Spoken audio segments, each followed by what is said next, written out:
Ministro do TSE proíbe campanha de Lula de ligar Bolsonaro a canibalismo. Ministro do Tribunal Superior Eleitoral, TSE, Paulo de Tarso Severiano, em decisão liminar, acatou o pedido para que a campanha do candidato presidente do PT, Luiz Inácio Lula da Silva, pare de veicular propagandas que associam a imagem do presidente candidato à reeleição Jair Bolsonaro pela prática de canibalismo.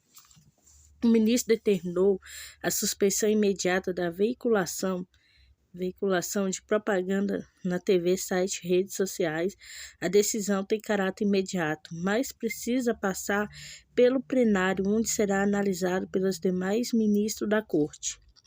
O vídeo divulgado pelo PT na TV e em outras mídias nesse começo de campanha de segundo turno resgatou uma entrevista concedida por Bolsonaro em 2016 ao jornal norte-americano The New York Times, em que ele disse que comeria um índio sem problema nenhum, que só não se alimentou de carne indígena porque seus colegas de viagem não quiseram acompanhá-lo. Na ocasião atual, o chefe do executivo brasileiro afirmou que iria ver o índio sendo cozinhado e que aceitaria a condição de ter que provar da carne humana.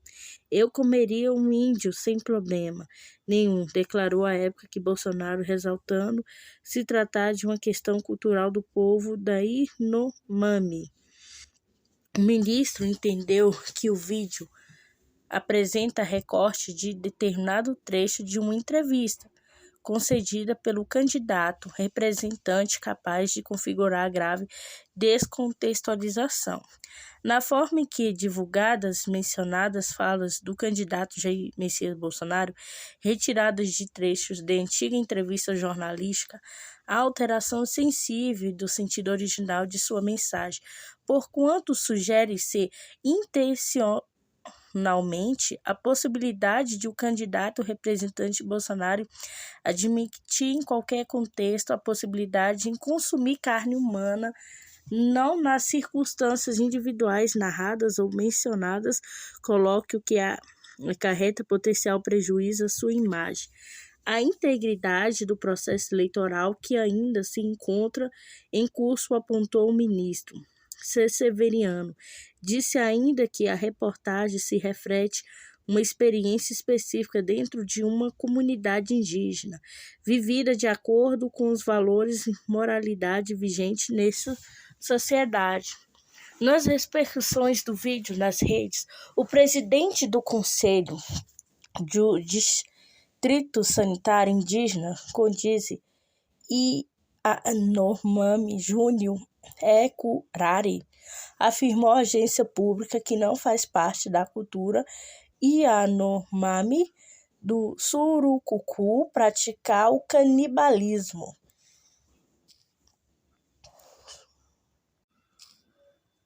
Dono de empresa de marketing deve indenizar cliente que não obteve aumento de seguidores.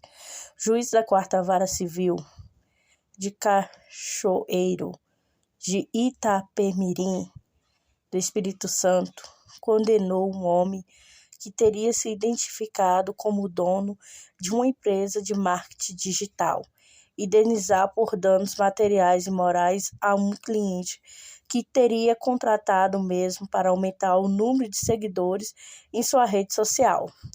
De acordo com os autos requerentes, tendo em vista que o proprietária de uma loja virtual, modelo fotográfico visando maior alcance e retornos econômicos, teria firmado um acordo com o réu, no qual pagou o montante de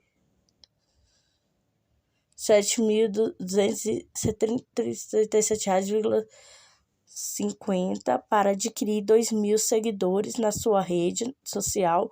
No entanto, o servidor contrato não teria sido executado. No processo requerido, não apresentou contestação, sendo declarada sua revelia.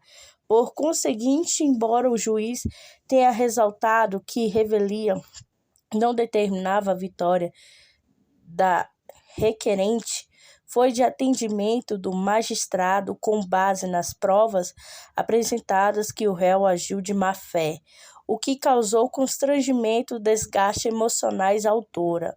Dessa forma, o dono da empresa de marketing digital foi condenado a indenizar a autora no valor de R$ 17.810,16 referente aos danos materiais, bem como pagar a indenização por danos morais fixa em R$ 3.000.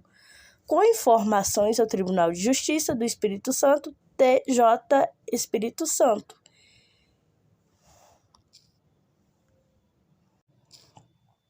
Seguradora deve indenizar o trabalho portuário que lesionou a coluna em serviço. O juiz da 6ª Vara Civil de Vila Velha condenou uma seguradora a pagar 180 diárias totalizadas em 13.500. Um trabalhador portuário que lesionou a coluna em serviço título de indenização diária de incapacidade temporária por acidente, DIT. Conforme o processo 0026856120098080035, o trabalhador portuário alegou ter sofrido uma torção na coluna enquanto trabalhava em um terminal e ingressou de uma ação indenizatória contra uma seguradora. De acordo com o processo, o homem ficou sem condições de trabalhar por 6 meses, precisando receber benefícios no Instituto Nacional de Seguro Social do INSS. A seguradora contestou a decisão, afirmando que negou o pagamento da indenização estipulada no contrato firmado pelas partes pelo fato de que a polícia assegurava apenas casos de morte acidental, invalidez permanente, parcial ou total, por acidente diário de incapacidade temporária por acidente. Nesse caso, teria sido verificado que o autor já padecia de doenças degenerativas na coluna vertebral. Diante do oposto, o juiz da 6ª Vara Civil de Vila Velha analisou que a torção da coluna não tem relação com o quadro degenerativo do autor. Sabe-se que, com o passar da idade, o corpo humano começa a apresentar algumas limitações que acabam também acontecendo e depende da atividade ser realizada no local de trabalho. Portanto, com devida vênia à parte requerida, não é correto dizer que o autor foi afastado por causa de doença degenerativa na coluna, ponderou o magistrado.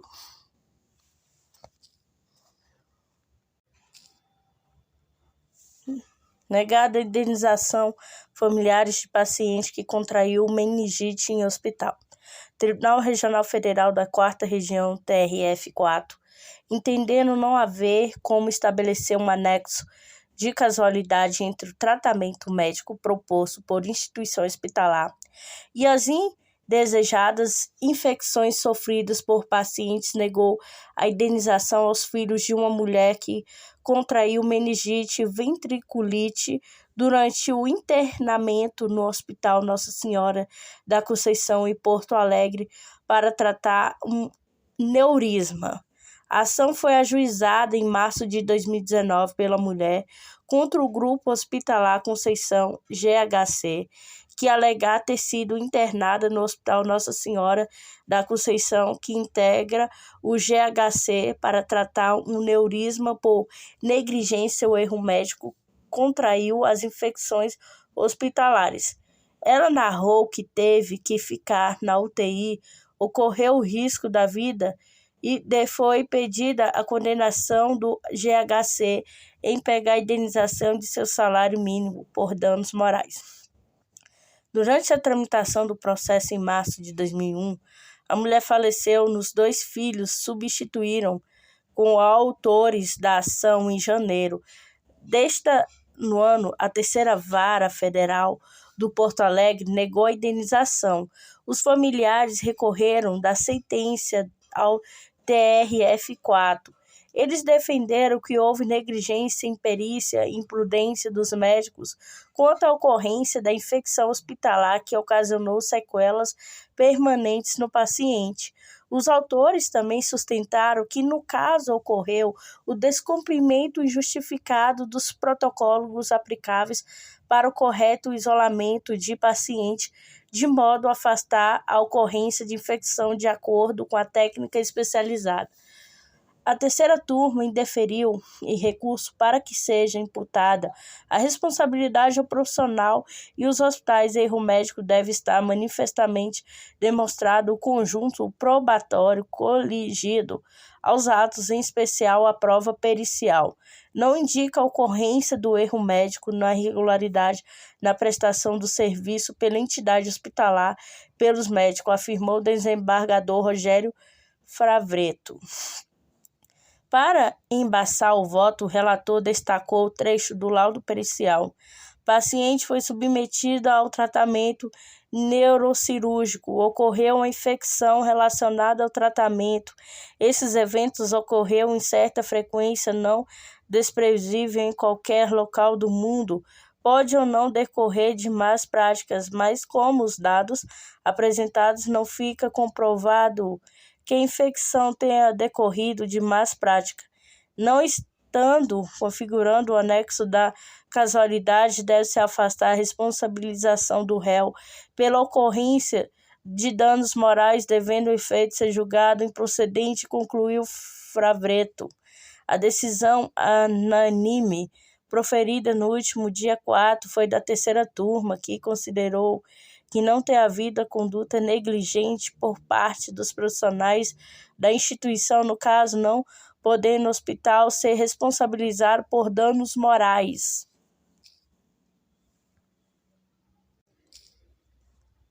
DF deve disponibilizar transporte para paciente realizar hemodiálise. Por unanimidade da segunda turma recusal dos ajuizados especiais do Distrito Federal, determinou que o DF disponibilize transporte individualizando a paciente que está com saúde debilitada para que possa realizar tratamento de hemodiálise. Os magistrados entenderam que o programa Passe Livre para o transporte coletivo não se mostra suficiente adequado. A autora, que mora em Planaltina, de acordo com o processo 073446552022070016, realiza procedimento de hemodiálise 3 vezes por semana em uma clínica na Asa Sul. Por conta de seu quadro grave, não possuiu condições físicas para o uso do transporte público. Ela alega ainda que não possui condições financeiras para arcar com os custos dos transportes particular e pede que o réu forneça transporte individualizando no trajeto entre a casa onde mora e a clínica para que possa realizar o tratamento. O Distrito Federal, em sua defesa, afirma que a lei distrital assegura aos portadores de doenças renais crônicas direitos e gratuidade de transporte coletivo. Informa que a política de saúde pública não assegura aos pacientes um tratamento de diálise, transporte individual de casa até a anuidade da saúde. A única exceção, de acordo com o réu, se refere aos casos de urgência, emergência, ocasião em que o transporte do paciente é realizado pelo SAMU. Ao analisar recursos da autora da decisão que julgou o pedido improcedente da turma, pontuou que, no caso, o uso do transporte público gratuito não se mostra suficiente, tendo em vista o risco elevado de complicação durante o procedimento de hemodiálise. Para o colegiado, resta evidente a excepcionalidade capaz de justificar a imposição ao réu do dever de fornecer transporte a paciente.